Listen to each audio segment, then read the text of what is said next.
when Victoria Vance slid the divorce papers across the table toward me. Her new assistant, barely promoted, leaned against the doorframe, a smirk playing on his lips, completely undisguised. His eyes sized me up like a piece of old furniture about to be kicked to the curb, a look of condescending finality mixed with impatient haste. The light from the overhead fixture was sterile and harsh, casting sharp, boardroom-like angles on Victoria's impeccably maintained face.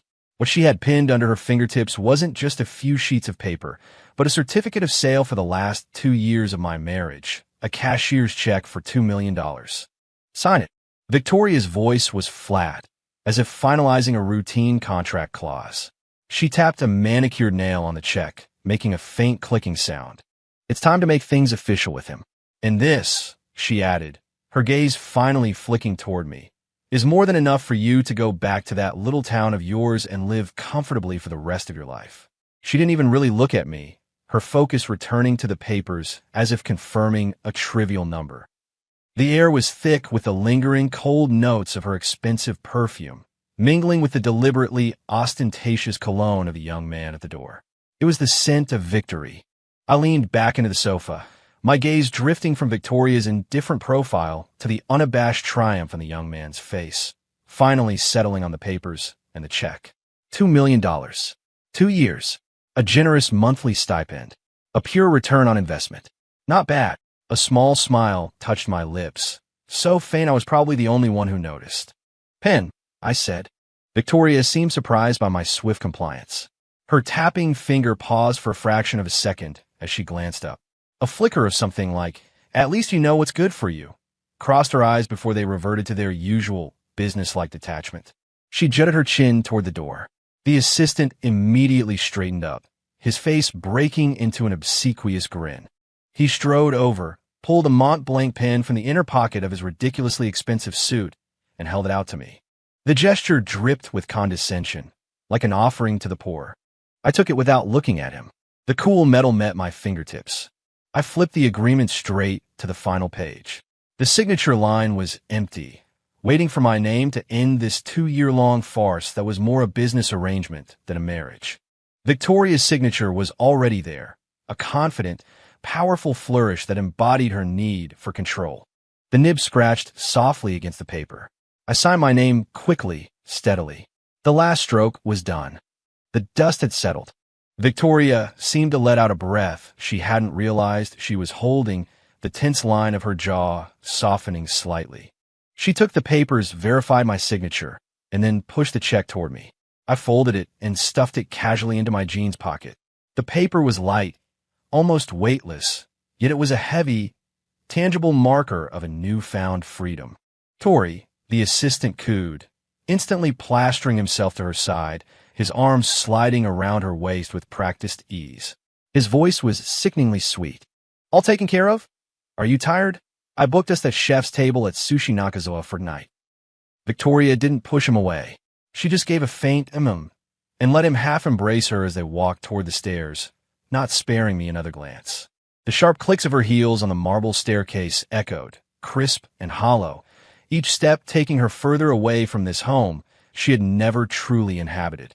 I sat motionless on the sofa, listening to their footsteps ascend, the faint sounds of their flirtatious chatter drifting down, followed by the soft click of the master bedroom door closing. The enormous living room was suddenly mine alone, filled with a cold, expensive silence. The overhead light was still blinding, making the imported Italian furniture and the abstract paintings on the walls shimmer with an unreal, alienating gloss. This place had never felt like a home. It was more like a luxury hotel suite, and I was just a long-term guest whose lease had finally expired. I stood up. I didn't turn on any more lights, navigating by the glow of the city's neon signs filtering through the floor-to-ceiling windows. I knew my way to the first-floor guest room, my room, by heart. My bags were already packed, sitting at the foot of the bed.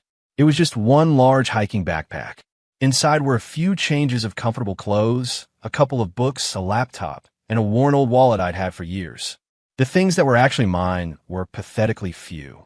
The designer clothes, watches, and accessories Victoria had her people send over regularly remained untouched in the walk-in closet.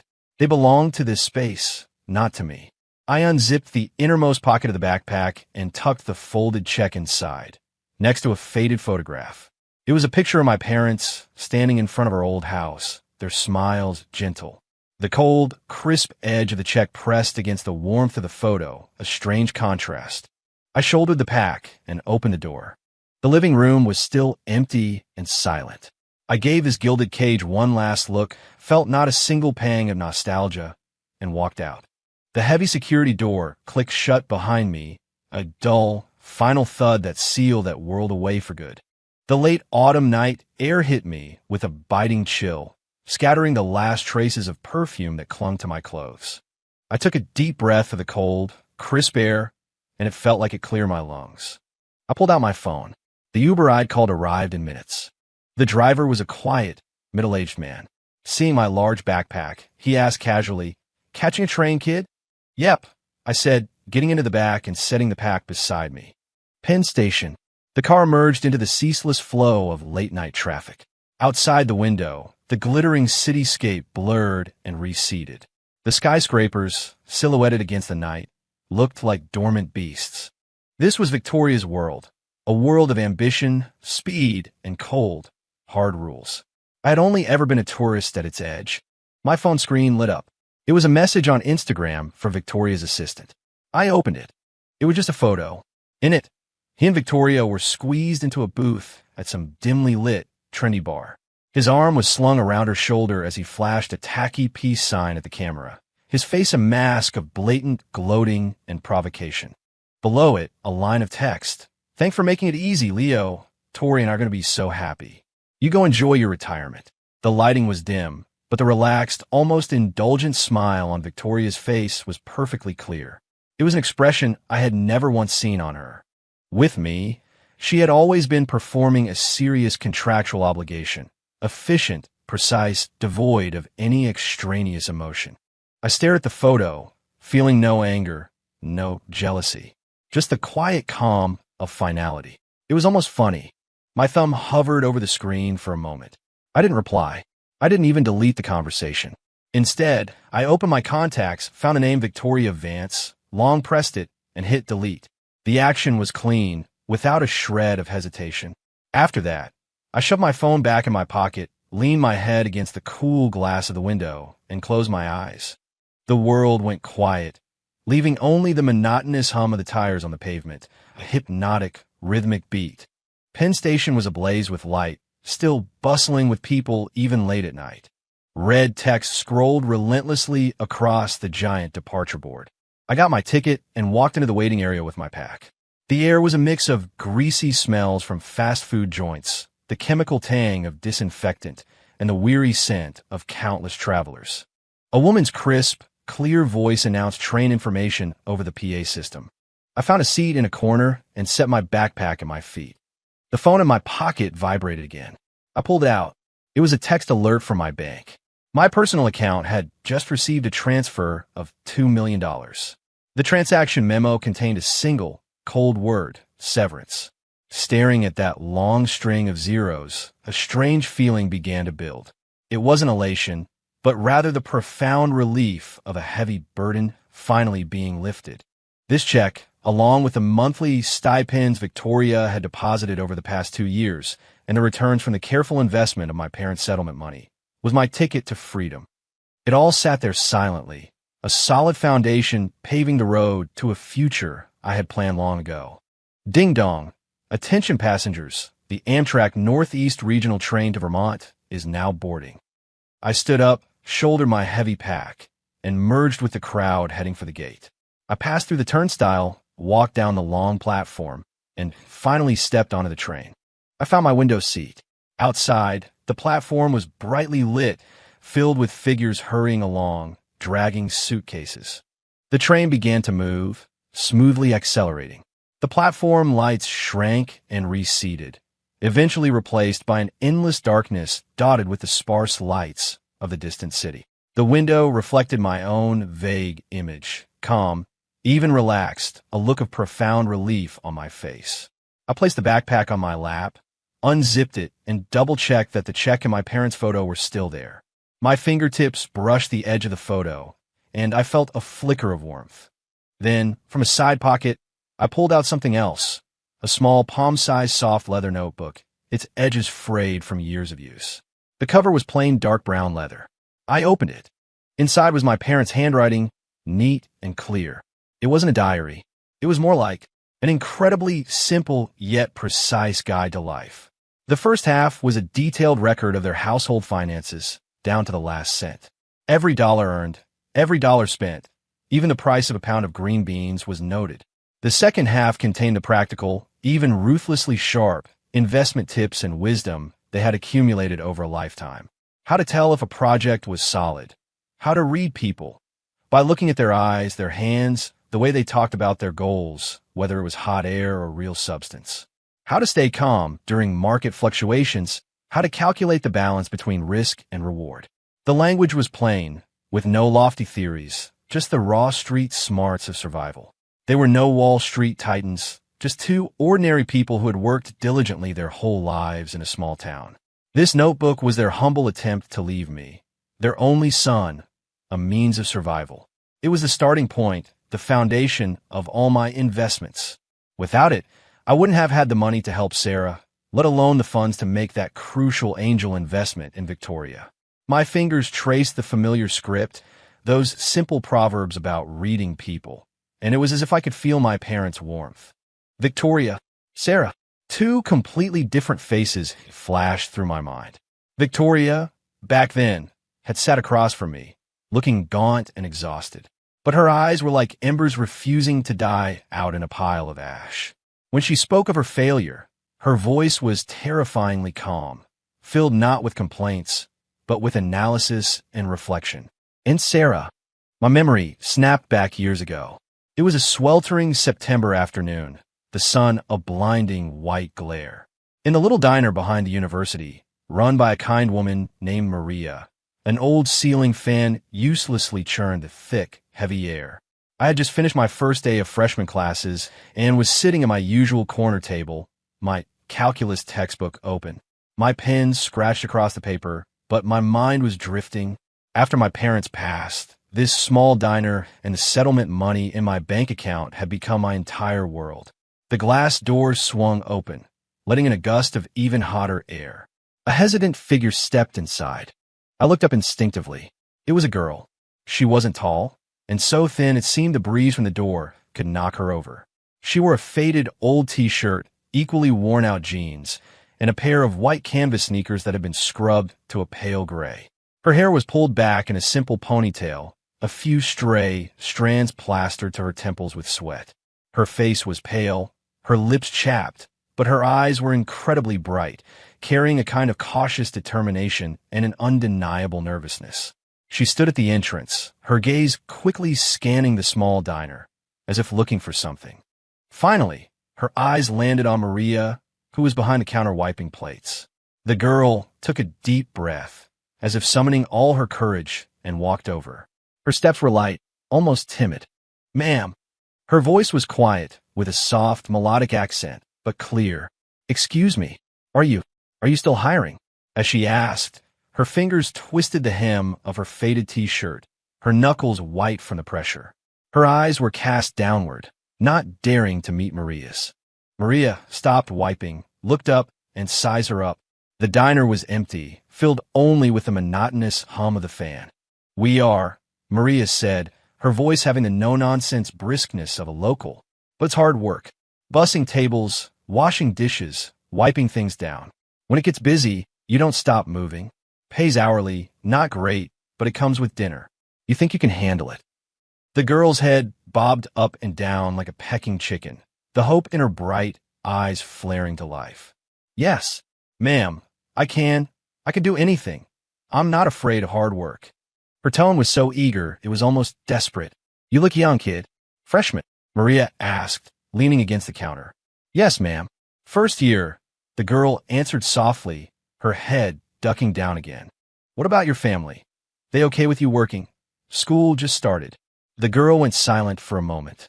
The hand twisting her shirt clenched even tighter, the knuckles a stark white. After a few seconds, she spoke in a voice that was even quieter, even softer. "My tuition. I earned it myself this summer. My bus fare, too. She didn't say whether her family approved, but the answer was clear. Maria sighed, her expression softening. She was about to say something when I closed my textbook, stood up, and walked over. Maria. I reached the counter, my eyes on the thin girl. She tensed as I approached, her head bowing lower, showing me only a tight, anxious profile. Leo, Maria said, looking at me. Take a look. I nodded and spoke directly to the girl. What's your major? Your name. She looked up, as if startled, her bright eyes meeting mine, filled with surprise, nervousness, and a faint, almost imperceptible defensiveness. Computer science. Sarah Jenkins. Her voice was soft, but she enunciated clearly. Sarah Jenkins. I repeated her name, my tone neutral. The work here is tough, but Maria's a good person. Come by after your classes if you have time. You'll get paid on time, and dinner's included. My tone was matter-of-fact, as if stating the most ordinary thing in the world. Sarah stared, her bright eyes wide with disbelief. She looked from me to Maria, as if she couldn't understand how it was all settled so suddenly. Maria immediately broke into a smile and clapped her hands. All right, kid, you're hired. Can you start today? It's quiet now, a good time to get the hang of things. An overwhelming wave of joy washed over Sarah's face. A rush of color flooded her pale cheeks, and her eyes shone with an astonishing brilliance. She nodded eagerly. Yes, I can. Thank you, ma'am. Thank you. Thank you, She looked at me, her eyes brimming with a pure, overflowing gratitude. I just nodded, said nothing more, and returned to my corner table, reopening my calculus book. From the corner of my eye, I saw Maria showing Sarah around, telling her where the rags were, the dish soap, how to stack the plates. Sarah listened with intense concentration, nodding constantly, her movements filled with a careful reverence, as if she'd been granted the greatest gift in the world. Outside, the cicadas buzzed. The old fan droned on. My pen returned to the paper, working through a complex equation, but my mind felt a little more settled than before. This investment, it seemed, had low risk, and the return was probably getting to see a hardworking person have a slightly easier time. The gentle rocking of the train pulled me back to the present. Outside the window, blurry fields and the lights of small towns flew by. I put the notebook, heavy with the past, back into the depths of my backpack. My body sank into the soft seat, and the exhaustion of the long journey finally washed over me. My eyelids grew heavy. My last thought before drifting off was, almost there. I'm almost home. That place with just a few small rooms, a little yard where I could plant some vegetables and go fishing. The clatter of wheels on the track went on for an unknown amount of time, until a clear female voice cut through my hazy sleep. Our next stop is Riverbend Creek. Passengers for Riverbend Creek, please prepare for arrival. Riverbend Creek. The name was like a magic spell, instantly chasing away all fatigue. I shot upright, my eyes wide open. Outside the window, the sky was the distinct gray of a late autumn dawn, the morning light not yet strong enough to pierce the thick clouds. The outline of an old-fashioned station platform emerged from the mist, the words Riverbend Creek, in bold red letters, standing out against the pale background. Even the air felt different, carrying the clean, sharp scent of soil and damp leaves, a world away from the city's mix of exhaust fumes and concrete. I shouldered my heavy pack and followed the sparse trickle of passengers off the train. A cold wind hit me, damp and biting but invigorating. The little Riverbend Creek station was old, its facilities simple, with only a handful of staff. Outside the station was a small square where a few beat-up pickup trucks waited for fares. The drivers, bundled in thick coats, stood with their hands in their pockets, their eyes giving me a casual once-over. Hey, you headed to Little River Hollow? I asked the nearest one. The driver was an old man with a shock of white hair. He looked me over, probably noting my big pack, but also catching the local cadence of my accent. He nodded and named his price. $20. Deal. I opened the door and climbed in. The cab smelled of cheap tobacco and motor oil. The leather on the seats cracked and worn. The truck sputtered to life, belching a cloud of black smoke as it rattled out of the station square and onto a potholed county road. On either side of the road were harvested fields, exposing the bare brown earth. In the distance, Rolling hills were painted with the mottled colors of late fall, a tapestry of red, yellow, and green, like a watercolor painting bleeding in the morning mist. The air was cold and clean, filling my lungs with the faint, earthy smell of the soil and the sweet scent of vegetation. Occasionally, we'd pass a small village, where I could see smoke curling up from the chimneys of early risers, punctuated by the sound of a dog barking or a rooster crowing. A long-forgotten sense of peace slowly seeped into my limbs. The alienation and coldness of the past 2 years in that massive city, in that luxurious apartment, felt like an invisible shell being peeled away, piece by piece, by this country wind. The pickup bounced along for nearly an hour before stopping at a fork in the road. "This is Little River Hollow.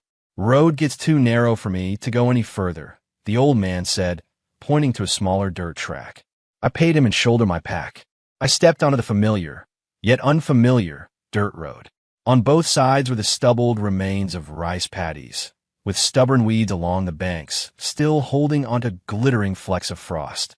After walking for about 15 minutes, my boots sinking into the soft earth, I rounded a small pond, and the outline of a few tile roof houses finally became clear in the mist.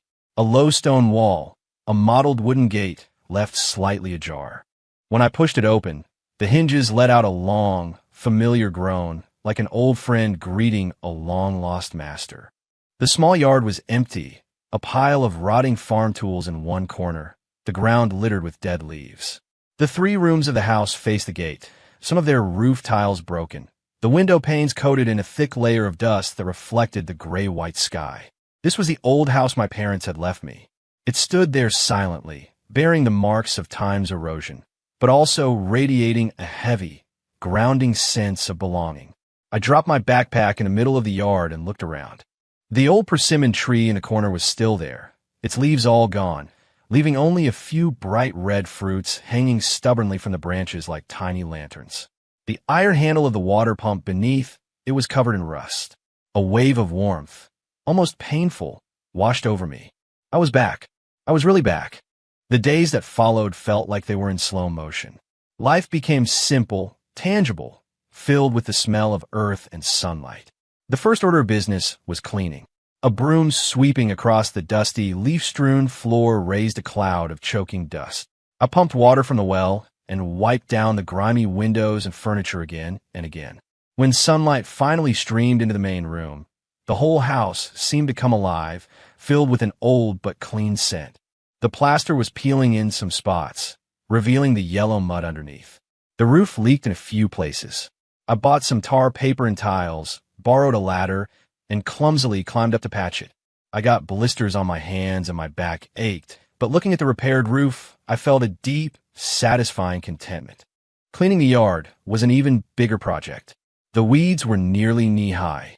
I bought a hoe and spent several days clearing them out, turning over the hard, compacted soil.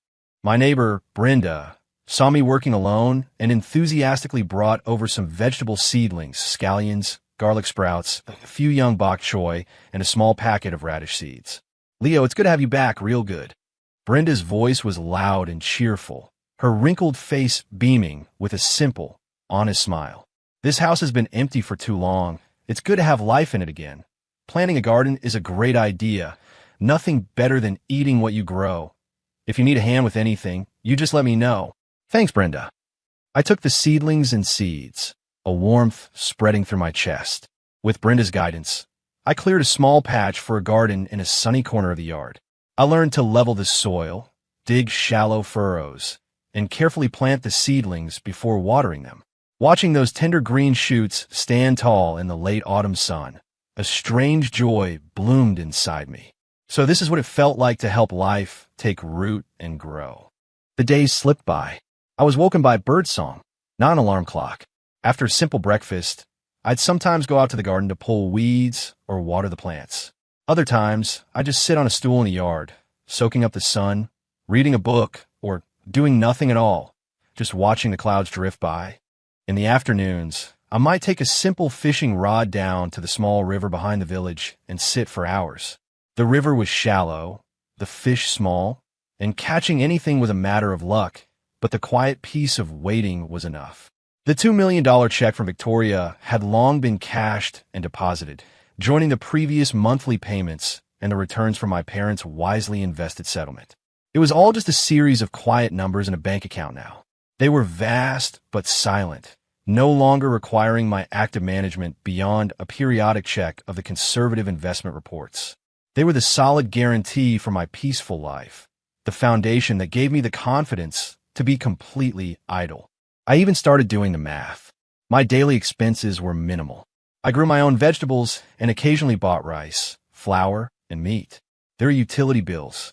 The biggest expense would probably be coal for heating in the winter. The interest alone from the money in my account was enough for me to live like this for several lifetimes. This realization brought a deep, almost lazy sense of security. Occasionally, people would show up at my door. Usually distant relatives I barely knew or casual acquaintances of my parents. They'd come with a mix of curiosity and probing questions, beating around the bush to find out why I'd suddenly come back after striking it rich in the city, or subtly asking if I had any spare cash or good opportunities to share. I would always just smile, offer them a cup of simple tea, and say casually, "Rich? Nah, couldn't make it in the big city. Just came back to farm a little, enjoy the quiet." Then I'd change the subject, asking about this year's harvest or which kid in the village got into college. Seeing that they were getting nowhere, the eagerness in their eyes would cool, and they'd eventually leave, looking disappointed. The yard gate would close, shutting out their prying, and the little yard would return to its peace. This quiet was like a warm cocoon, wrapping me in its embrace. Time seemed to lose its markers, flowing slowly with the rising and setting of the sun, the life and death of the plants. I thought this was how my life would be, flowing silently and peacefully like the river in front of my house, all the way to the end. Until that evening. The setting sun was a molten gold, setting the western sky ablaze. I had just finished watering the garden and was squatting by the well, washing my hands. The late autumn well water was bone-chillingly cold. Suddenly, the roar of an engine grew closer, brutally tearing through the village's tranquility. The sound was aggressive, powerful, imbued with a modern speed and force that was completely out of place in this rural setting. It came to a screeching halt right outside my mottled wooden gate. Then a loud bang. It wasn't a knock. It was a kick. A solid, forceful kick. The impact was so strong that the entire old wooden gate shuddered violently. The hinges groaned in protest, and years of accumulated dust rained down from the gate panels. I shot to my feet, forgetting to even dry my wet hands, and stared at the gate in disbelief. Who would do that? A neighbor? Impossible. Brenda and the others would call out my name from a distance. The utility guy? Even less likely.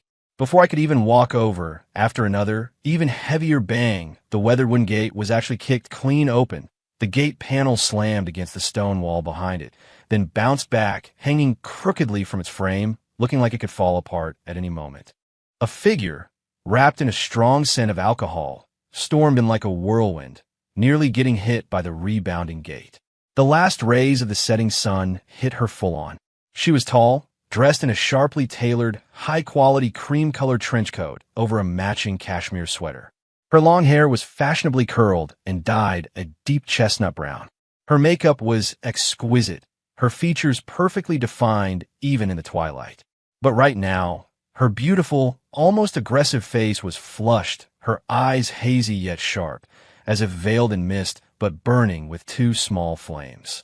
She was clutching a designer handbag, swinging it carelessly with her unsteady steps. The strong smell of alcohol, mixed with a cold, expensive perfume, hit me. I froze, the blood in my veins turning to ice. My mind went blank for a second before I managed to force out two words. Sarah. The Sarah standing before me was almost impossible to reconcile with the memory of the thin girl in a faded t-shirt, carefully wiping tables in the diner, or the focused graduate student in a white lab coat. Time had left its heavy, colorful mark on her, sharpening her into a dazzling, formidable presence. The only familiar thing was the stubborn, burning fire in her eyes. Only now it was fiercer and far more complicated. She steadied herself, squinting her drunken yet incredibly bright eyes, and looked me up and down. Her gaze swept over my mud-splattered old jacket, my dirt-caked work boots, and finally landed on my face. Her eyes felt like they had hooks, scraping over my skin inch by inch. She let out a laugh, her voice hoarse from the alcohol and laced with a sharp, indescribable edge. Leo Foster. So it really is you. She teetered toward me on her expensive high heels, completely ignoring the uneven dirt ground beneath her feet. She got closer, her boozy breath nearly hitting my face. You're good at hiding, aren't you? Huh. Made me work to find you. She was too close. The invasive mixture of high-end perfume and alcohol was overwhelming. I instinctively took a half step back, my brow furrowed. Sarah, you're drunk. How did you find this place? My internal alarm bells were screaming. Little River Hollow was in the middle of nowhere. How had she found me so precisely? How did I find you? Sarah took another step closer, her heel sinking into the soft dirt. She didn't care. She just tilted her chin up, her posture aggressive. Did you forget about Maria? Did you forget who tipped you off that I was going for my master's, then my PhD, so you could hurry up and deal with the trouble I was becoming? Her voice rose, thick with sarcasm and years of pent-up resentment. You thought deleting a contact and selling a rundown diner meant you could just vanish. Leo, you underestimate me. And you seriously underestimate how long someone you invested in and then threw away like trash can hold a grudge. Her accusations were like cold needles, piercing the calm I had so carefully constructed. Maria, the kind diner owner. I had indeed asked her to let me know if Sarah had any major news during her PhD studies. I had noticed the way Sarah was looking at me, her gratitude mixed with something far heavier, something I couldn't bear. I didn't want to be a burden or an anchor in her life. I never thought Maria would remember, let alone that Sarah would follow the trail all the way here. Sarah, what's in the past? I started trying to get her to calm down, but she cut me off sharply. The past. Sarah was like a lit fuse, her voice turning shrill, the moisture in her eyes threatening to spill over. You think you can just erase it all with what's in the past? Do you have any idea what it felt like after you sent that text? You deserve a better future. Thanks for helping with my thesis. And then just deleted me. Phone number disconnected. The diner sold. You just vanished. I was standing there in front of that empty diner like an idiot, holding the final draft of your thesis that I'd perfected for you. Do you know how I felt? Huh. Her chest heaved, and a button on her trench coat popped open from her agitated movements. The golden light of the sunset fell on her face, illuminating the stubborn, unshed tear at the corner of her eye. Beneath the anger was a deep, buried hurt, like an old scar being brutally ripped open. Faced with her torrent of questions, I was speechless. Cutting ties back then was my misguided attempt at doing what was best for her, trying not to let her feel shackled to a nobody like me out of gratitude or something else. I truly hadn't considered her feelings, or rather, I had deliberately ignored them. You what? Sarah gave me no chance to explain. It was as if years of pent-up emotions had finally found an outlet, and fueled by alcohol, she let it all pour out. Leo, you're a complete and utter bastard, a selfish coward. You help people just to satisfy your own sick little investment thrill. You get your kicks watching someone's life change because of you, and then you just get to gracefully exit stage left and hide away to enjoy your damn freedom.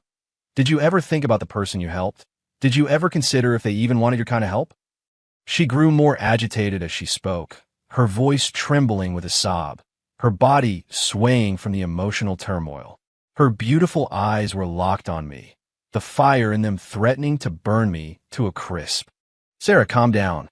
Seeing her teetering, I instinctively reached out to steady her. You're drunk, come inside. The moment my hand touched her arm, she flinched as if electrocuted, violently shaking my hand off. The force was surprising, filled with a reckless strength. Don't touch me, she shrieked, and using the momentum of pushing me away, she lunged at me. Caught completely off guard, I stumbled back, my spine slamming hard against the cold stone edge of the well. A dull pain shot through me, and she was on me like a furious, desperate animal, her hands grabbing the collar of my jacket, her boozy breath hot against my neck and jaw. Running.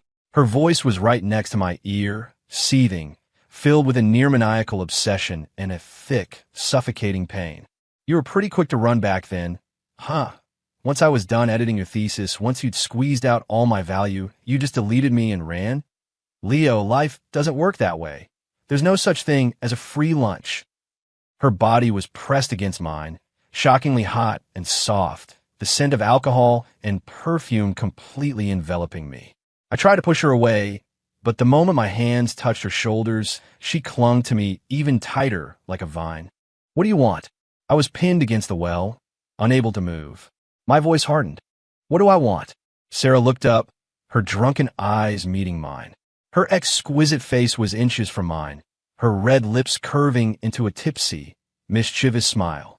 But deep in her eyes, a complex storm of emotions I couldn't decipher was brewing. Anger, hurt, and a desperate, all-or-nothing resolve. Payback. Before the word had even finished echoing, the hand on my collar yanked down hard. At the same time, she stood on her toes, and her hot, alcohol-laced lips crashed onto mine. A messy, brutal collision. It wasn't a kiss.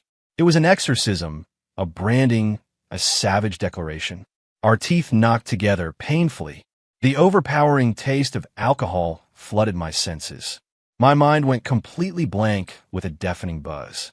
My body instinctively fought back, trying to push her off, but she was like an octopus, clinging to me with surprising strength, a desperate, reckless frenzy in her movements. In the chaos, my struggling hands seemed to brush against the soft curve of her waist under her coat, which only made her let out a muffled whimper and press herself even more forcefully against me. Her kiss had no technique, only a brutish plundering and a scent of hopeless, all in despair. The last ray of sunlight sank below the horizon. The yard plunged into darkness, save for the dim yellow light spilling from the main room, casting a small, blurry patch on the ground. The sounds of our ragged breaths, the rustle of clothing, and Sarah's muffled, drunken sobs filled the silent yard. The cold stone of the well was at my back. The hot, soft body of a woman was in front of me, a world of ice and fire. My last shred of sanity screamed at me to stop this absurd farce. I took a deep breath and, with all my strength, grabbed her shoulders and shoved her away from me. Sarah stumbled back several steps, her high heels slipping on the muddy ground, nearly causing her to fall. She caught herself on the old persimmon tree, panting heavily, her chest rising and falling dramatically. Her lips were swollen and red, her hair stuck in messy strands to her sweaty cheeks. Her eyes were hazy and unfocused, as if she had exhausted all her energy, or perhaps as if she was shocked by her own actions. The yard was filled with the sound of our heavy breathing, echoing in the gathering dusk. The air was thick with alcohol, a lingering intimacy, and a cold, heavy awkwardness. Sarah, I wiped my mouth. I could still taste her lipstick and the faint, metallic tang of blood. My voice was tight with suppressed anger and helplessness. Are you insane? She leaned against the persimmon tree and looked up, her unfocused eyes finding me. She stared for several long seconds, and then, without any warning, her body went limp, sliding down the trunk of the tree until she was in a heap on the cold ground. Her head lolled to the side. She had passed out completely. I stood frozen, watching Sarah curled up and unconscious under the persimmon tree. The chill from the well seemed to seep into my bones.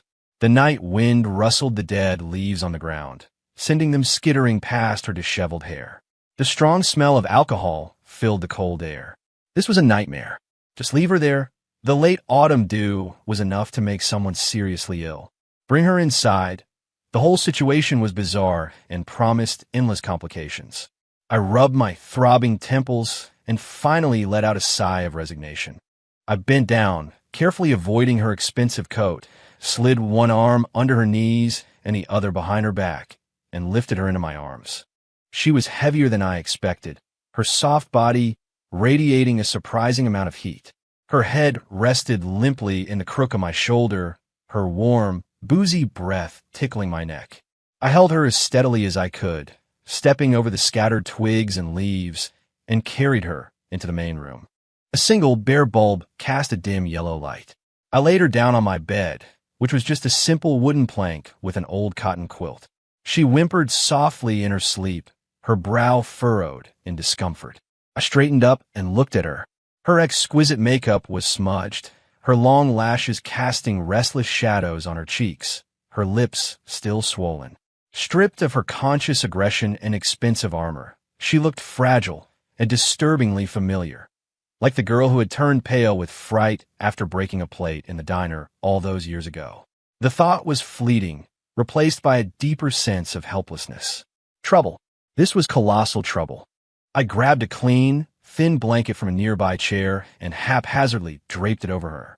I walked to the other side of the room, dragged an old wicker chair to the doorway, and sat down. The night's chill poured in through the open door. I lit a cigarette. Through the swirling smoke, I watched the sleeping figure on the bed, and my future felt like a chaotic mess. It was a sleepless night. Sarah slept deeply, occasionally murmuring something unintelligible, her tone plaintive. I leaned back in the wicker chair, smoking one cigarette after another, my mind a jumble. The memories I had deliberately sealed away were now bubbling to the surface because of her. The way her face lit up when she told me she'd gotten into the graduate program. The focused look on her face as she stayed up late editing the thesis I barely cared about but needed to graduate. And finally, the sense of smug relief I'd felt after sending that last text and blocking her. It all seemed so stupid and cruel now. Just before dawn, the ashtray was overflowing. I dozed off, my head lolling back against the chair. In a half-awake state, I thought I heard a faint stirring from the bed. My eyes snapped open. Gray light was filtering through the tattered paper on the windows. Sarah was sitting up, the blanket pulled around her waist. She was rubbing her temples with one hand, clearly suffering from a hangover. Her other hand, however, was hesitantly, carefully, pulling down the collar of her cashmere sweater, her head bowed as she peered inside. She must have felt my gaze, because she looked up and our eyes met. The air froze. Her expression shifted rapidly from hung-over confusion to bewilderment at her surroundings, and finally, as she saw me sitting in the chair by the door, exhausted and smoking, the memories seemed to rush back. Her face went from pale to flushed, settling on a complex mask of shock, mortification, and disbelief. Her eyes darted down to her own clothes, intact but wrinkled, then back to the inside of her collar. Like she'd been burned, she quickly pulled the sweater back up, covering any exposed skin. Then, when her beautiful eyes met mine again, they were blazing with a furious, accusatory fire. "Leo." Her voice was hoarse from the hangover, but sharp with the outrage of someone who'd been violated. Her finger trembled as she pointed to her own collarbone, an area completely covered by her sweater. What did you do to me? You hurt me." The early morning light was cold and clear, casting mottled patches on the uneven dirt floor of the room. The air was still thick with the stale smell of last night's alcohol and an unspeakable awkwardness. Sarah's accusation, "You hurt me," landed like a red-hot brand in the quiet room. Her fingers clutched the collar of her cashmere sweater so tightly they turned white, as if she were trying to strangle the soft fabric. Her eyes, now brimming with rage and humiliation, were fixed on me. The emotions swirling in them were too complex. There was the shock of violation, the fog of a hangover, and something deeper, something she herself probably didn't recognize. I was still in the wicker chair, the exhaustion from a sleepless night and the sting of nicotine making my temples throb. Looking at her, the memory of being pinned against the well, the painful clash of our teeth, the cloying sweetness of her lipstick mixed with blood, all came rushing back. I took a long drag from my cigarette, let the harsh smoke fill my lungs, and then slowly exhaled, trying to quell my own rising irritation. "What did I do to you?" My voice was raspy from the smoke, tinged with an almost absurd calmness. "Dr. Jenkins, maybe you should try to remember who it was that showed up here blind drunk, kicked my door in, and then launched herself at me like a cannonball, biting and clawing." My gaze met her burning glare without flinching, and I deliberately let my eyes sweep over her expensive trench coat, now stained with mud and wrinkled. If I had actually wanted to do something, my tone became deliberately cold and mocking. "Do you really think you'd be sitting there fully clothed, just feeling sore?" I emphasized the words "feeling sore," my gaze pointedly flicking to the collar she was clutching so defensively. Sarah's face flushed in even deeper shade of red, the color spreading down her neck. She was clearly struggling to piece together fragments of the previous night, but the alcohol had erased most of the details. My blunt words were like a splash of cold water, causing the anger in her eyes to waver, replaced by a deeper, more complex mortification. She instinctively glanced down inside her collar again, as if to confirm something, then shot her head back up. Her gaze was still defiant, but her confidence was visibly shaken. "Well, you still shouldn't have," she stammered, tried to regain her footing, but her voice was weak and dry. "I was drunk. Do the words and actions of a drunk person even count? You just let me do that." She seemed to be blaming her own aggressive actions on my inaction. "Let you?" I almost laughed, stubbing out my cigarette and standing up. The combination of sleep deprivation and being falsely accused made my voice hard. "Sarah, you were as strong as a young bull last night. I couldn't push you off. If I hadn't been worried you'd freeze to death in the yard after you passed out, why the hell would I have bothered carrying you in here? I was more worried you'd throw up on my bed." I pointed to the shabby wooden bed and the thin blanket covering her. "And now you wake up and turn the tables on me?" My words came out in a rapid-fire burst, leaving her speechless. She opened her mouth to argue, but found she had nothing to say. Hazy snippets of the night before seemed to be coalescing in her mind. The loud crash of the door, the cold stone of the well, the clean, soapy scent of a man mixed with faint tobacco, and her own desperate, angry biting. Her face paled, then flushed again. Her eyes darted around, finally turning away in frustration. She rubbed her throbbing temples and muttered, "My head hurts so much." The atmosphere settled into a strange standoff. She sat on my bed like a child who'd done something wrong, but was too proud to admit it, nursing her headache. I leaned against the doorframe, looking at the crooked, pathetic gate, mentally calculating the hassle of getting it fixed. After a long moment, she spoke again, her voice much lower, tinged with a reluctant resignation. "Is there any water?" I sighed, accepting my fate. I went to the kitchen, heated some water in the old aluminum kettle, found a relatively clean enamel mug, and poured her half a cup of warm water, stirring in a spoonful of honey from a glass jar. I brought it back to her. "Here, for the hangover." Sarah glanced at me, hesitated, but took the mug. Her fingertips touched the warm sides. She held it in both hands and took small sips of the sweet liquid. The warmth seemed to soothe her frayed nerves a little, but her brow remained furrowed, whether from the headache or a troubled mind. I couldn't tell. "How did you know I was here?" I sat back down in the wicker chair, breaking the silence. This was the question that bothered me most. Little River Hollow was too remote. Why would a brilliant, up-and-coming scientist with a golden future waste her precious time tracking me down for revenge? Sarah held the mug, her fingers tracing its rim, her eyes lowered. "I told you, Maria." Her voice was flat. "After you disappeared, I went to see her. She wouldn't tell me anything at first, just that you told her to make sure I focused on my studies and not to look for you. Later," she paused, choosing her words, "I graduated. I got a job. I guess you could say I've had some success. I went to see her again, spent a long time just talking with her. She finally relented. She said your family was from Vermont, somewhere near a place called Riverbend Creek. She wasn't sure of the exact town, but she remembered you mentioning it once." She looked up at me, her eyes complex. "There's more than one town in this area with a Riverbend Creek in its name." I checked maps, asked around. It took time.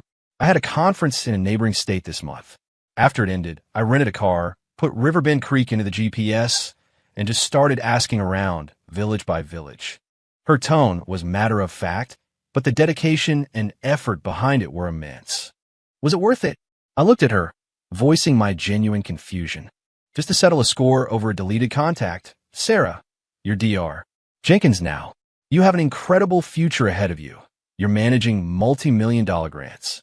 Why waste your time on someone who's been out of your life for years? I thought time would have diluted everything. I'll be the judge of whether it was worth it."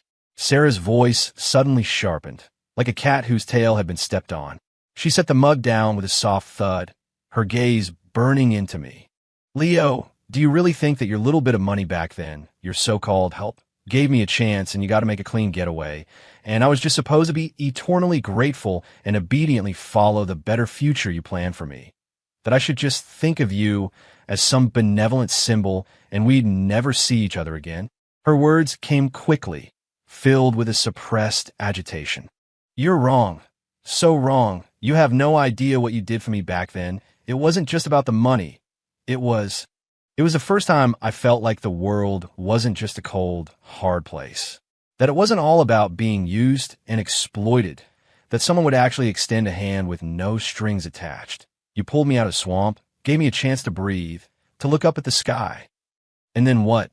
Just when I wanted to get closer to you, to show you that I could be a source of strength for you too, you threw a bucket of ice water on me and vanished without a word. Who gave you the right to decide what's good for me? Who are you to think your help was what I wanted? Her eyes were red again, her voice trembling with a sob, but this time she held back the tears, just glaring at me, her chest heaving. Her look was an indictment, full of hurt, and a deep, years-long sense of betrayed trust and dependence. I was pinned by her questions, speechless. My self-righteous act of doing what was best for her was, in her words, a condescending act of charity and a cruel abandonment. For the first time, I clearly understood how deep a wound my seemingly clean break had left. The room fell silent again, filled only with Sarah's ragged breathing. The sky outside had fully brightened. I could hear the faint sounds of early rising villagers and roosters crowing. After a long time, so long that the light in the room had become bright and clear, illuminating the tear tracks on her stubborn face, she took a deep breath, as if making a decision. She wiped her face with her sleeve and swung her legs off the bed. She was still a bit unsteady from the hangover, but she stood up straight. Without looking at me, she walked toward the door. Her expensive heels left clear imprints in the dirt floor. She went to the persimmon tree and picked up the designer handbag she had dropped there last night, brushing off the dust. I thought she was leaving. A part of me was inexplicably relieved, though the broken gate was a reminder that my troubles were far from over. However, with her handbag in tow, Sarah didn't head for the gate. Instead, she turned and, with an air of absolute certainty, walked straight into the small room next to the main one, my bedroom and study. "Hey, you!" I started to object. Sarah ignored me completely. She stood in the doorway of the small room and surveyed its contents. A narrow single bed, an old desk piled with books and clutter, my hiking backpack in the corner. The room was small, almost cramped. She frowned, clearly unimpressed. Then, she did something that left me utterly stunned. She tossed her handbag onto the desk with a thud. And then, she started unbuttoning her trench coat. "Sarah, what are you doing?" I rushed over, my voice cracking. She had already unbuttoned the coat.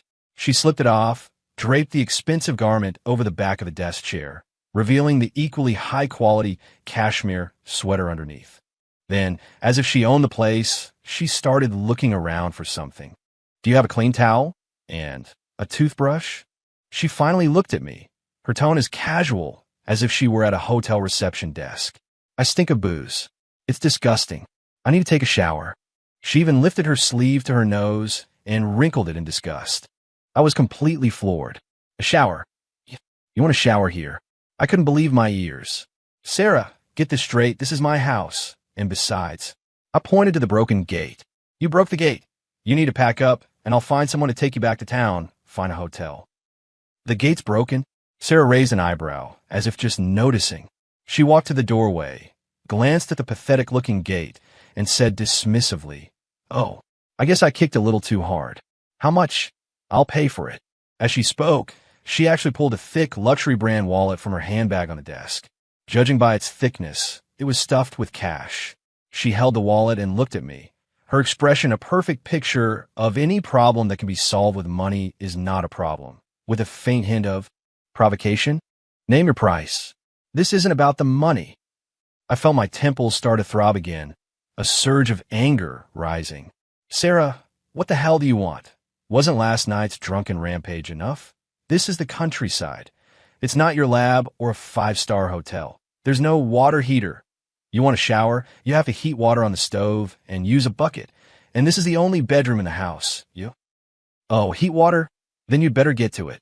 Sarah seemed to have completely ignored the latter part of my rant, seizing only on the words heat water. She continued, "Where's the bucket?" "Oh, that red plastic one in the yard. Looks okay." And with that, she actually started walking toward the yard, heading straight for the red plastic bucket I used for watering the garden.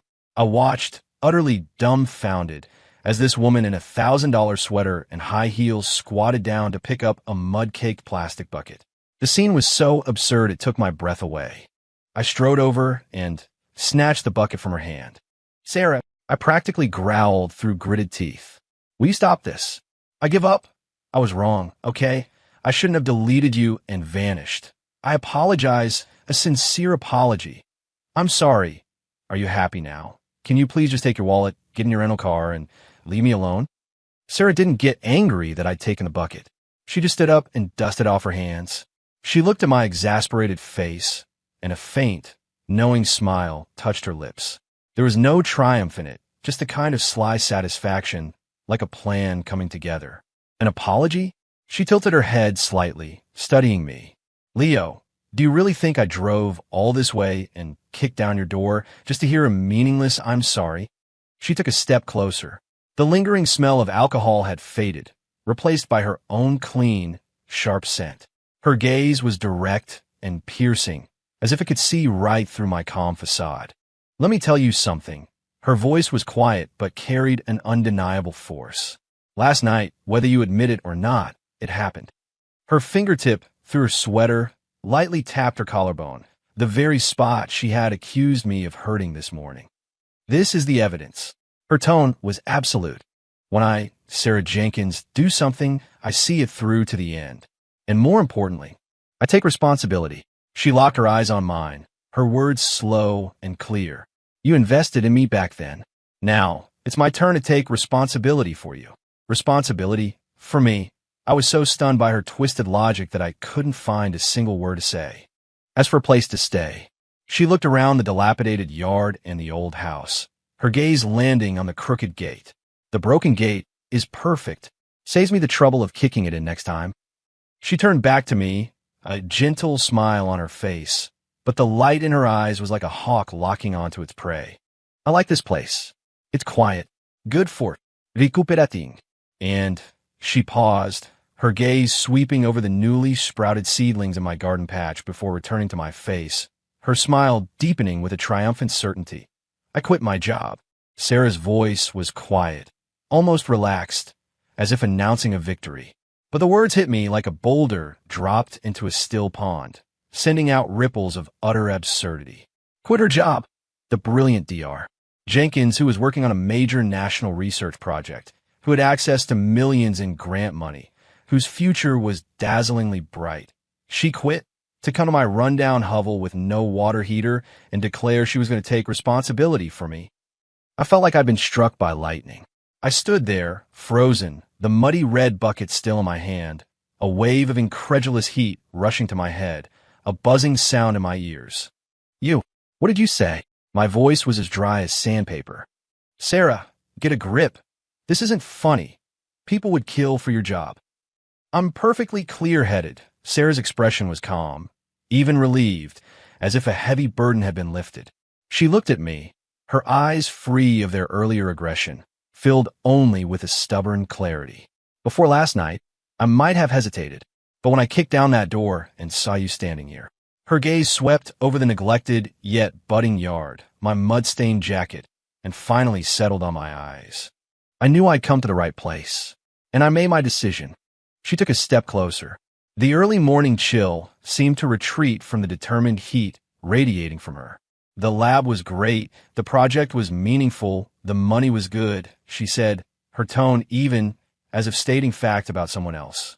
"But every day, I'd be staring at cold instruments and data, and all I could think about was this rundown yard, about the man who once gave me a hot meal and a chance to study in peace, and then ran away like a coward. I wondered where he was hiding, living out his so-called peaceful retirement." She gave a self-deprecating smirk. "Leo, you underestimated the interest your investment accrued. It can't be measured in money. It was like a seed that grew into a massive tree, its roots all tangled up in my heart. If I didn't dig it up and see it clearly, I could never really move on." "So you quit your job and came here?" I couldn't wrap my head around her logic. "Sarah, you're throwing away your future. Do you have any idea what you're doing?" "My future?" Sarah suddenly laughed, a laugh tinged with scorn and a strange freedom. "I'll define my own future. I used to climb so desperately because I wanted to prove myself To you, to everyone who looked down on me. Now, I've proven enough. She spread her hands in a surprisingly casual gesture.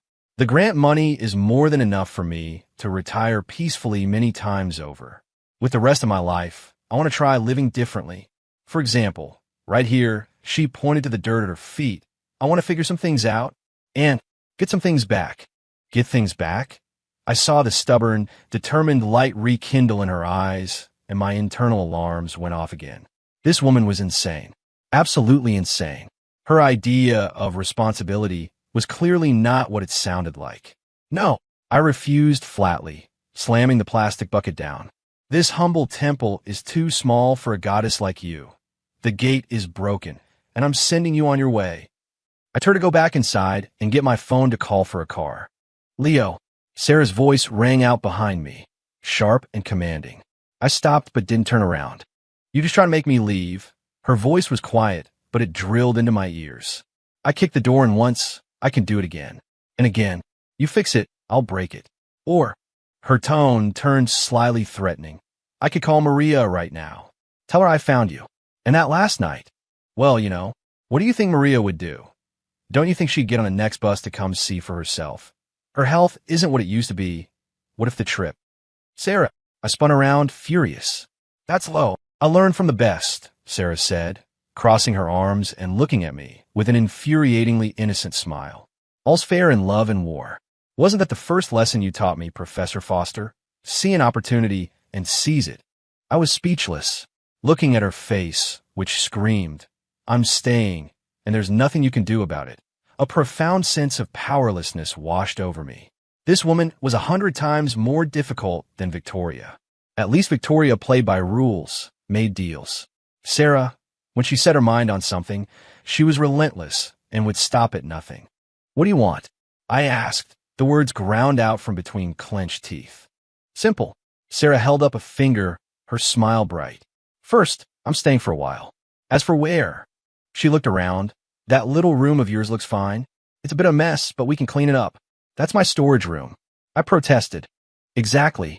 It needs to be cleaned, she said, as if it were the most obvious thing in the world. Second, I need basic necessities. Clean sheets and blankets, a towel, a toothbrush. Oh, and most importantly, hot water. I need a shower. Now, immediately. She wrinkled her nose and sniffed her sleeve again, her tone a mix of petulance and command. I can't stand smelling like this. Go heat the water. I looked at her, feeling like I was being roasted over an open fire. I couldn't make her leave. I couldn't win an argument. And she had Maria as a trump card. A huge sense of absurdity and the foreboding feeling of being dragged into a vortex of chaos pressed down on me. We stood in a standoff for several seconds. Sarah just watched me, her arms crossed, her expression clearly saying, Go on, let's see who gives in first. Finally, with a deep sigh of defeat, I bent down, picked up the damned red plastic bucket, and stalked off toward the woodshed next to the kitchen. I began splitting firewood. My movements were rough, sending wood chips flying. Watching my angry back, a sly, triumphant smile curved Sarah's lips. She didn't say another word. Instead, she turned and actually began to inspect the cluttered little room. It was filled with old farm tools, scraps of wood, and several dusty cardboard boxes. She wrinkled her nose and, carefully avoiding the dust on the floor, began dragging the useless junk outside. And so, on that late autumn morning, a bizarre scene unfolded in the little yard in Riverbend Creek. A chic urban professional in an expensive cashmere sweater and high heels was clumsily hauling scrap metal out of a shed. On the other side of the yard, a sullen man in a worn-out jacket was furiously swinging an axe, taking out all his frustration on the innocent logs. The rhythmic thud of the axe and the scraping sound of junk being dragged across the dirt floor broke the village's morning quiet. The chickens next door at Brenda's started clucking nervously. Life, now commandeered by Sarah, began to move at a pace Leo could no longer control. That small, cluttered storage room was miraculously cleared out. She deemed his squeaky old cot unacceptable and, with a single phone call to town, had a brand new ergonomic mattress, premium bedding, and even a simple fabric wardrobe delivered by a small truck that afternoon. The delivery guy looked utterly baffled by the sight of this dilapidated yard and the impeccably dressed woman directing him. The hot water situation was even more absurd. Sarah refused to live the primitive life of bucket showers. After inspecting the wood-fired stove and the well pump, she made another call. They built a small, tiled basin in a corner of the kitchen, connected by pipes to the large cauldron on the stove, and installed a hand-crank pressure pump at the well. The system was simple. Heat a large pot of water on the stove, scoop the hot water into the basin, and mix it with cold water pumped from the well. It was still rustic, but it was an upgrade. Watching the workers, I stood in the yard, my temples throbbing. Money. This was all money. The bedding, the wardrobe, this little plumbing project. It cost enough for me to live comfortably here for years. Sarah, could you please not be so extravagant? I tried to reason with her. I don't need all this. I do, she said without looking up from where she was supervising the installation of the pump handle. Quality of life is a basic human right. Besides, it's my money. Why are you so worried? She finally turned, a teasing glint in her eye. Don't worry, I won't touch the $2 million retirement fund you sold yourself for. I was so choked with anger I could barely breathe. I turned and went to furiously weed the garden. The physical renovations were just the beginning. Sarah invaded every aspect of my life with tyrannical force. Surprisingly, she was an excellent cook, efficient, precise, and creative. But her standards for ingredients were ridiculously high. The few green shoots in my garden were beneath her notice. Leo, the vegetables in this garden are malnourished, underdeveloped, and will taste terrible, she announced, standing with her hands on her hips like a general surveying her troops. And there's no variety. Where are the tomatoes, the cucumbers, the lettuce? We're planting all of them. And so, my garden underwent an unprecedented crop diversification and scientific cultivation. Sarah procured seeds and seedlings from who knows where, along with bags of organic fertilizer. She even printed out detailed planting schedules and taped them to the wall, specifying watering days, fertilizing times, and when to set up trellises. She was a relentless supervisor, inspecting the garden daily. If she caught me slacking off or not following her scientific protocols, she would call me out without mercy. Leo, you didn't till this row deep enough. The roots won't be able to spread. Too much water. You have to let it dry out a bit between waterings. These seedlings are too close together. Pull 2 of them out. I'd stand there with my hoe, watching her crouch by the garden bed, poking the soil with her slender, clean fingers, and I'd feel a sense of profound disillusionment. The brilliant Dr. Jenkins, who designed complex systems in a top-tier lab, was now obsessed with micromanaging my vegetable patch. Even more unbearable was her schedule management. I was used to sleeping in, staying up late, sunbathing, and fishing, living life on my own terms. Sarah became a human alarm clock and warden. Leo, it's 7 a.m. Get up. The early bird gets the worm. Leo, it's noon. The sun is perfect. Take the blankets outside to air out. Leo, stop lying around. Come for a walk by the river with me. A body in motion stays in motion. Leo, it's 10 p.m. Lights out. Staying up late is bad for your liver. Her constant nagging gave me a headache. I felt like a schoolboy being bossed around. Resistance was futile. She would either stare you down with her bright, intense eyes, armed with facts and scientific reasoning about circadian rhythms and healthy living until you surrendered, or she would resort to direct action, like ripping my blanket off on a cold morning, shocking me awake with the frigid air. Sarah, are you crazy? I'd yell, shivering. You're the one with the problem. A healthy routine is the foundation of a long life, she'd retort, hands on her hips, a hint of mischievous triumph on her face. Our war was constant. We argued about the garden layout, about what to have for dinner, about bedtime, even about whether to prune the old persimmon tree. She was logical, sharp-tongued, and unyielding. I was constantly on the losing end, often left fuming but helpless. The days passed in this chaotic, bickering rhythm. The late autumn chill deepened, but the vegetables in the garden, under Sarah's scientific management, thrived with an unseasonable vitality. On the surface, I was still resistant, still saw her as a massive, heaven-sent pain in the neck. But deep down, something was quietly changing. For instance, when she insisted on learning how to build a tomato trellis and ended up with mud all over her hands and a black smudge on her cheek, looking both clumsy and incredibly earnest in one of my old, worn-out shirts. I'd have a flash of déjà vu, seeing the girl who once carefully wiped tables in the diner. And although she complained about my cooking, whenever I brought back a few small fish from the river, she'd get excited about figuring out the best way to cook them, and the fish soup she'd serve would be exquisite. While drinking it, she'd squint her eyes like a satisfied cat and sometimes grudgingly admit, "Well, the fish is fresh." And sometimes, late at night, I'd get up for a drink of water and see the light on in her little room. I'd push the door open to find her curled up in her new bed, her laptop glowing, the screen filled with complex diagrams and lines of code. She'd be completely absorbed, her brow furrowed in concentration. In those moments, the bossy, unreasonable Sarah of the daytime would vanish, replaced by a focused, brilliant scientist. I would quietly back out, leaving a small night light on for her. This contradictory feeling grew stronger. The annoyance was real.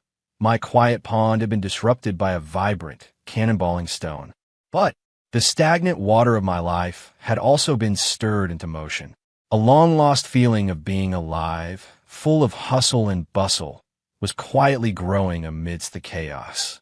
I deliberately ignored this feeling, continuing to bicker with her daily, trying to annoy her into leaving. Until that afternoon. The sky was overcast, a cold, fine rain was falling. It was perfect weather for sleeping. I was wrapped in my blanket, fast asleep, when I felt someone shaking me. "Leo, wake up! Wake up!" It was Sarah's voice, sharp with urgency. I grumbled and rolled over, pulling the blanket over my head. "Go away. It's raining," meant for sleeping. "Sleeping, we have a problem." Sarah's voice grew louder, and with an undeniable force, she ripped the blanket off me. The cold air hit me, and I jolted awake, sitting up in a rage. "Sarah, what is your problem now?" "Look." She ignored my anger and shoved her phone in my face. The screen showed a local news alert, the headline stark and alarming. "Breaking. Major landslide on mountain road between Riverbend County and City. Multiple vehicles buried. Road closed. Rescue efforts underway." My heart dropped. There were only 2 roads out of the county, and this winding mountain road was the more direct one. Sarah's rental car was parked at the edge of the village. She had just been talking about wanting to go into the city to buy a few things. "Your car." I blurted out, my voice tight. "The car's fine, it's here," Sarah said quickly, her fingers swiping through the news story, her face grim. "But look at the time. The slide happened around 2 p.m. Maria took the bus to the city this afternoon to see her daughter. She takes the bus that runs that route." Maria? The name was like a lightning bolt, shattering my sleepy haze. After my parents died, it was Maria, that kind, simple woman who had taken me in, helped me run the diner, and given me a place of refuge when I was most lost. She was like family to both of us. The horrifying images in the news report and the rising casualty count felt like ice water pouring over me. Fear seized my heart. "Her phone, call Maria's phone." My voice was unsteady, my hands shaking as I fumbled for my own phone.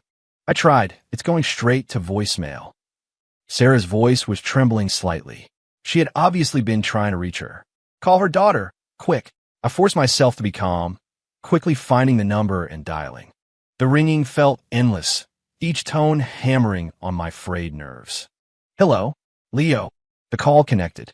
The daughter, Lily, was sobbing. "Lily, where's your mom?" "The bus she was on." I asked urgently. I can't reach her. They haven't released a passenger list yet. The rescuers say the scene is too chaotic, Mom." Her phone is off. Lily was hysterical. "Leo, I'm so scared. What do I do?" "Stay calm, Lily, stay calm." I took a deep breath, trying to sound steady. "We're coming now. You wait at home. Don't go anywhere. Let us know the second you hear anything." I hung up and looked at Sarah. We saw the same dread in each other's eyes. Outside, the cold rain fell. The situation on the mountain road was unknown, dangerous. But Maria was there. "I'm driving." Sarah didn't hesitate, turning and running outside, not even bothering to change out of her slippers. "Wait." I grabbed her arm. "It's raining. The roads are slippery. That mountain road is even more dangerous now. I'll go. You stay here and wait for news." I couldn't let Sarah risk her life. You'll go. Sarah yanked her arm free and stared at me, her eyes like daggers. Can you even drive? Do you have a license? Do you know the safest way to navigate a mountain road in a storm? Are you going to help or just get in the way? Her rapid-fire questions pinned me to the spot. She was right. I didn't even have a driver's license. I know the roads better than you. I have experience.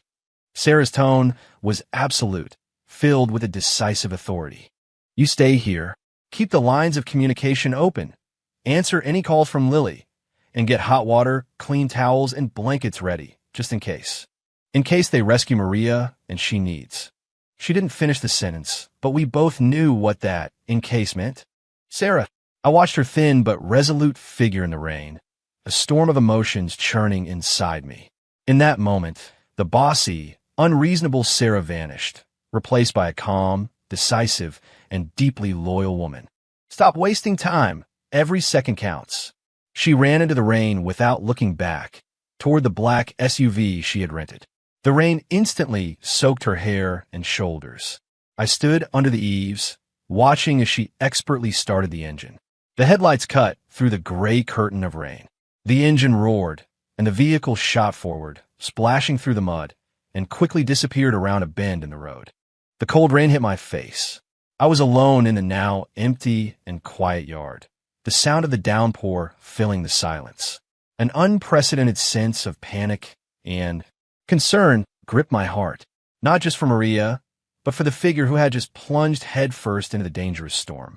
I spun around and rushed back inside, clumsily starting to boil water, grabbing towels and blankets. My mind was a mess, filled with the image of Sarah's determined back and Maria's kind, smiling face. Time crawled by. The phone on the table was silent. I paced back and forth, my eyes glued to the muddy track leading out of the village, hoping to see the beam of headlights at any moment. The rain grew heavier, the sky darker. Anxiety was a tightening vine around my chest. I started to regret not trying harder to stop her. Just as I was about to be consumed by my anxiety, the phone screen lit up. It was Sarah. I practically lunged for it, my fingers trembling as I answered. Hello. Sarah, what's going on? Sarah's voice came through, tired and damp, but steady. I found her. Maria's okay. The heart that had been in my throat dropped back into my chest. The relief was so immense, I nearly collapsed. How is she? Is she hurt? She's okay. It's a miracle. Just minor injuries, and she's terrified. Sarah's voice was tinged with relief and lingering fear. The bus she was on was hit by the edge of the mudslide and pushed into a ditch. The doors were jammed. The rescue team just got her out.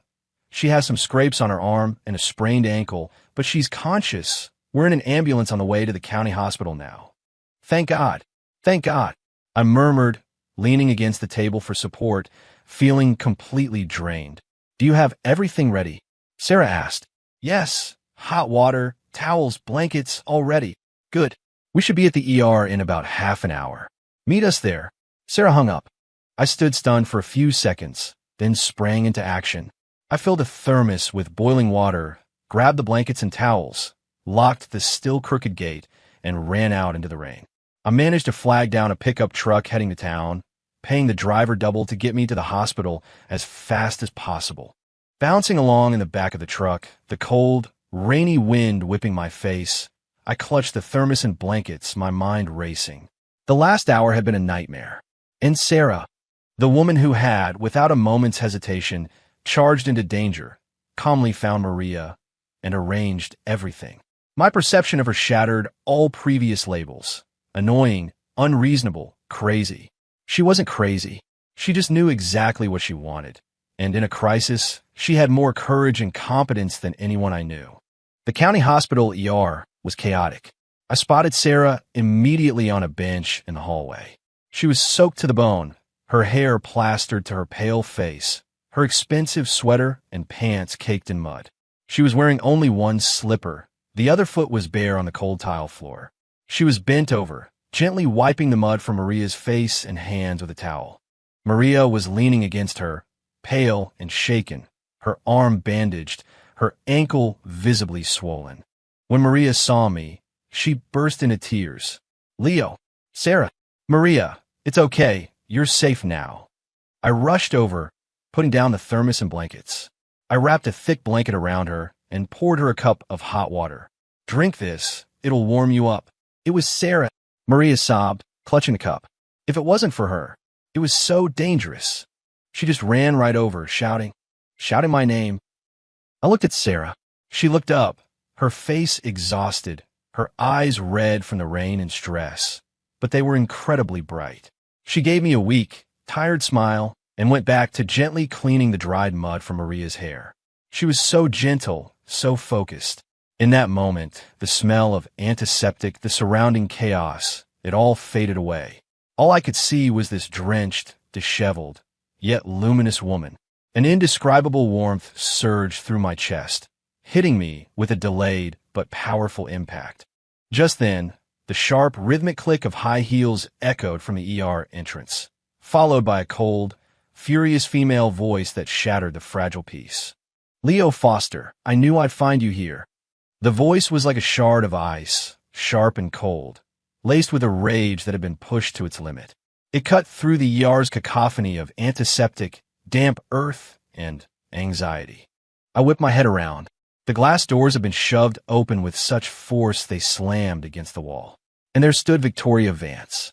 She was wearing a perfectly tailored black cashmere coat that made her skin look even paler, her hair pulled back in a severe, flawless bun.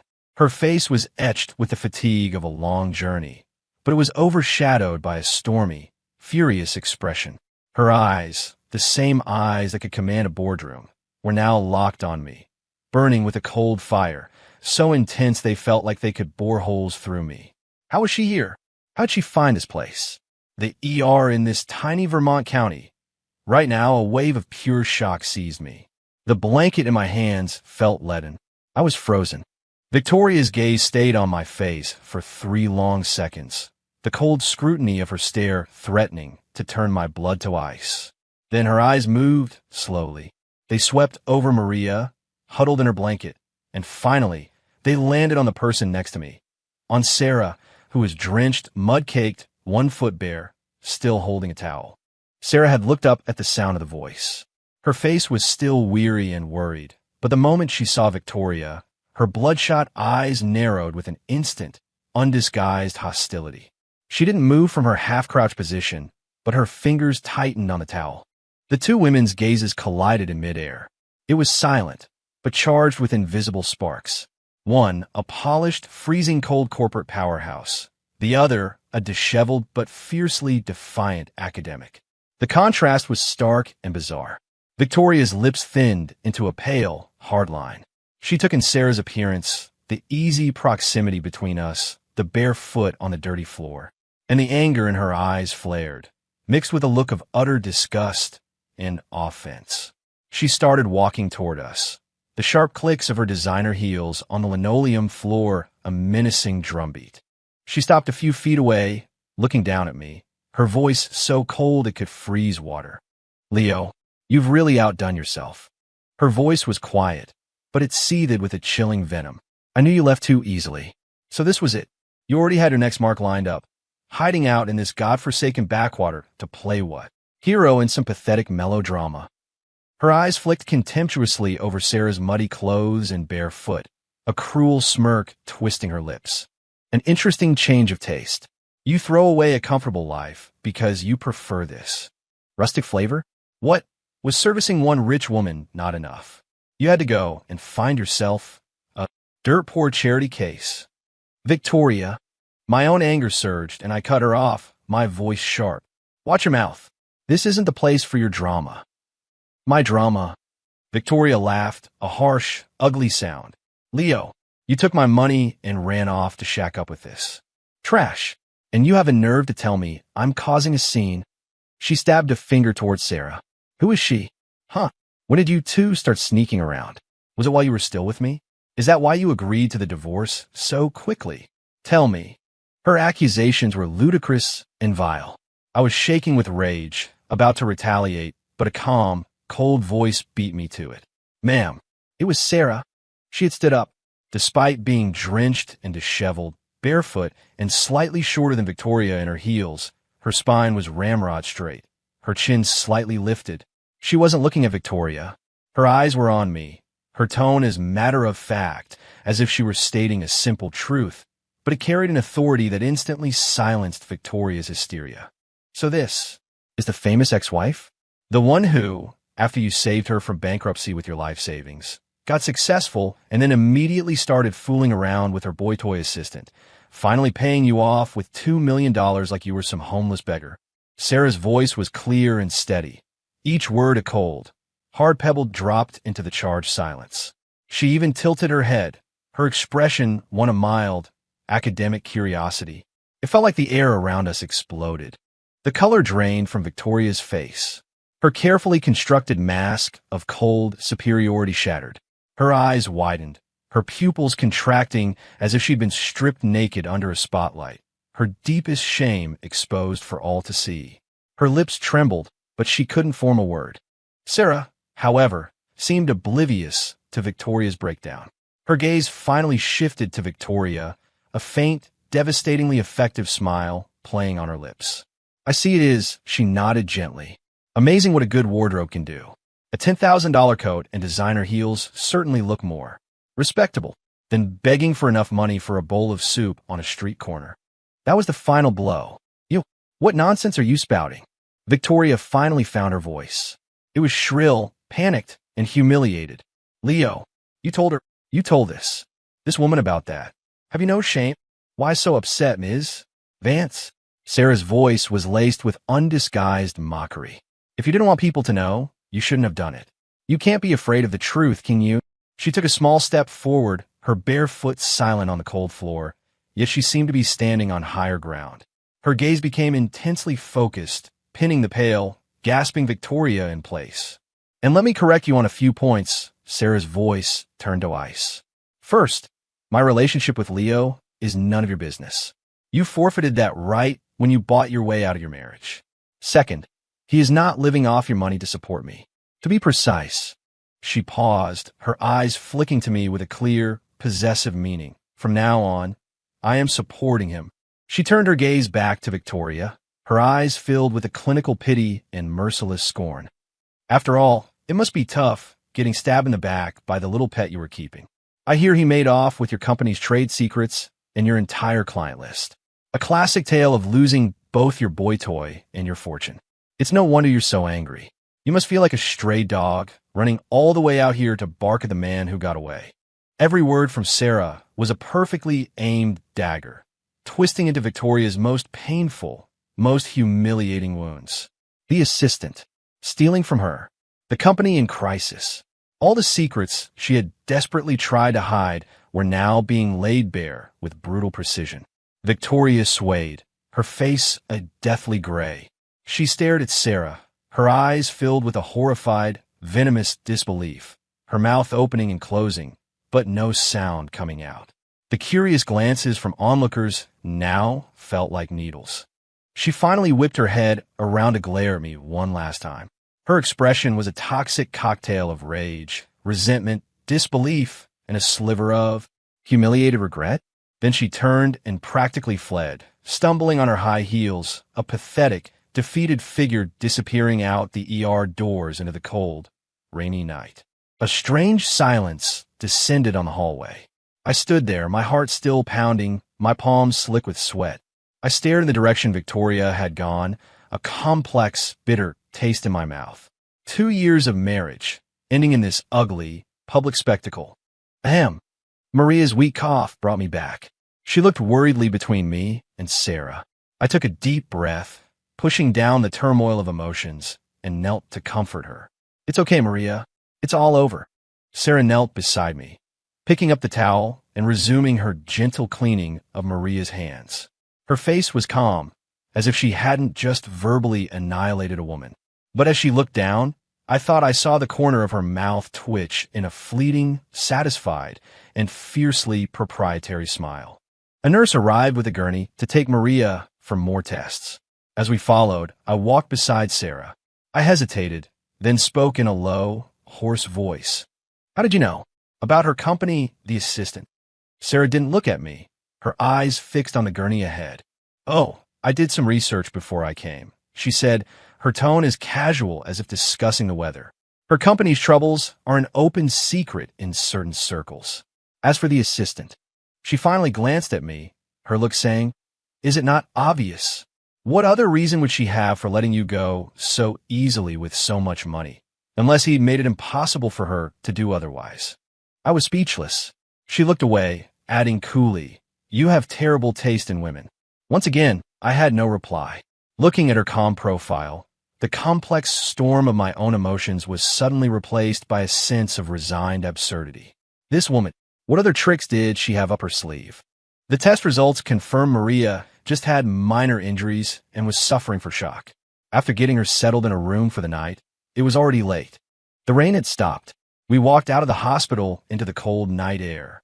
Sarah wrapped her arms around herself, shivering in her damp clothes.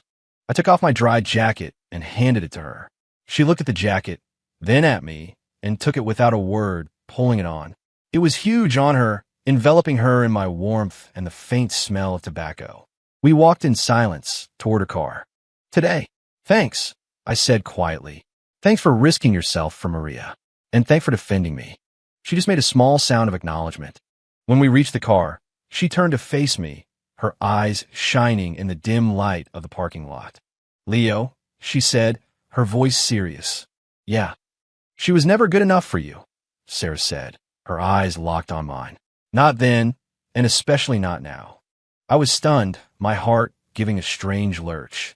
"So," she tilted her chin up with that familiar, undeniable authority, "from now on, you're my responsibility." And with that, she got into the car, closing the door with a firm thud. She started the engine, then rolled down the window, her expression shifting to one of playful command. "Well, what are you waiting for? Get in. Let's go home. It's freezing." I stood there for a moment, looking at this woman, wrapped in my old jacket, her hair a mess, yet her eyes bright as she staked her claim on me. The wind was cold, but a strange, powerful warmth was spreading through my chest. Without arguing, without hesitating, I opened the passenger door and got in. The car pulled out onto the empty county road. The heater was on full blast. Sarah drove with focused silence. Outside was the deep, rain-washed darkness, but the headlights cut a steady path forward, illuminating the road home. I knew, with absolute certainty, that everything had changed. My chaotic chapter with Victoria was over. But my chapter with Sarah, it was just beginning, and I had a sinking feeling that I was no longer the one in charge. I leaned back and closed my eyes. For the first time in a long, long time, the exhaustion I felt wasn't empty. It was a kind of weary, resigned peace. So be it. 5 years later, time flowed like the creek behind the village, quietly, but moving ever forward. A full 5 years had passed. Little River Hollow hadn't changed much, but the yard at the east end of the village was a different world. The old wooden gate was long gone, replaced by a handsome wrought iron one designed by Sarah herself. The dirt yard was paved with flagstones, the vegetable garden was twice its original size, and a large grape arbor now provided shade for a stone table and chairs. The old house had been completely renovated. New roof, new windows, hardwood floors, modern plumbing, and a small office nook with 2 high-end computers. It was a summer afternoon. Sarah, dressed in comfortable linen, was working on her laptop at the stone table, completely absorbed in a complex molecular structure on her screen. She had softened over the years, the sharp edges smoothed by motherhood, but the intensity was still there. I was sprawled in a nearby wicker lounge chair, half asleep in the sun, embodying my life's ultimate goal of blissful idleness. The peace was shattered by a dramatic sigh from a small boy hunched over his homework at another table. "This letter is so hard to write." He fiddled with his eraser, then coughed loudly for attention. Sarah's head snapped up. "Max Foster, is your alphabet homework done?" "I'm doing it," Max whined. "But the letter G won't listen to me." Sarah went over and peered at his workbook. The letter G was indeed a drunken squiggle. "Max," she scolded, "what is this supposed to be?" "A deflated balloon. If you don't fix it, no ice cream this afternoon." Max's face crumpled. "But your G is too perfect," he mumbled. "Mine has more personality." I was fully awake now and wandered over. "I don't know, Sarah," I said, feigning seriousness. This has an abstract, postmodern quality, far more artistic than your factory standard version. Max giggled, immediately siding with me. See, Dad gets it. It's art. Sarah shot me a death glare. Leo, if you don't shut up, you can go weed the entire back garden. I surrendered immediately. After a few more failed attempts to teach Max, Sarah's patience finally snapped. She slammed the pencil down. Max, honestly, who did you get your brains from? From his workbook and my lounge chair, Max and I answered in perfect, unhesitating unison, pointing at each other, him, /her. Max, caught in the crossfire, promptly burst into tears. Wow. I must have been adopted from the town dump. Sarah and I exchanged a look of mutual defeat. While she comforted our son with promises of double ice cream, I felt a familiar sense of contentment. The yard was filled with a chaotic, vibrant warmth. Later, Sarah returned her laptop, frowning at the screen. I'm stuck, she muttered. The energy calculation is off, and I've rebuilt the model 3 times. I watched her, then said casually, do you want me to open up another level of processing priority on the Odyssey supercluster for you? They just upgraded their server arrays. Sarah's head shot up, her eyes wide with shock. The Odyssey? How do you have access to that? It's a national supercomputing. I just shrugged, fanning her with a palm leaf. Oh, it's nothing. I threw some pocket change into their seed funding round years ago. Got a small stake in the tech patents. I have an anonymous priority access channel for emergencies. Sarah stared at me, a complex mix of shock, dawning realization, and utter exasperation on her face. She didn't ask any more questions. She just took a deep breath, her fingers flying across her keyboard. Her voice was calm, but tinged with a familiar, teeth-gritted edge. Send the access codes to my email, along with the authentication protocols for the anonymous channel. On it, I said, pulling out my phone. The yard fell quiet again, save for the clicking of keys and the happy hum of a boy who had successfully negotiated for more ice cream. I looked at the brilliant, stubborn woman beside me, then at the mischievous son who was the perfect mix of us both. The empty, quiet life I thought I wanted had been invaded, overrun, and filled to the brim with a messy, wonderful, and chaotic love. I leaned back in my chair and closed my eyes, a small smile on my lips, running away from a rich woman only to be captured by an even more formidable one. It was a strange kind of happiness. She had kicked my door down and declared, from now on, you're my responsibility. And I had a feeling she was right.